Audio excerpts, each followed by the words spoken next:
Tervetuloa, hyvää päivää. Täällä Eli Puka Gangsterinapero uutisista. Tänään olemme saaneet todella huonoja uutisia tuolta.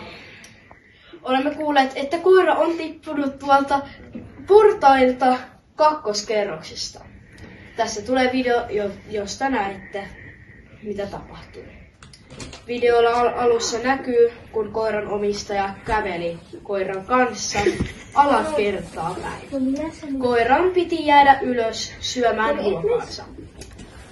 Omistaja antoi napsutukset ja lähti alakertaan. Seuraavaksi näemme, kun omistaja kysyy koiralta, jäitkö sä sinne ylös? Koira totta kai ei voinut vastata, koska hän on koira. Seuraavaksi videolle saadaan, kun koira tippuu alas portaita. Tämä on todella surullisesti saatu videolle ja tämä on todella harvinaista edes saada videolle näin monta videota.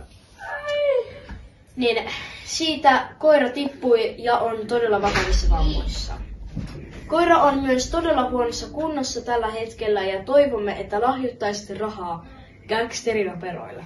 Niin saataisiin koira kunnolleen.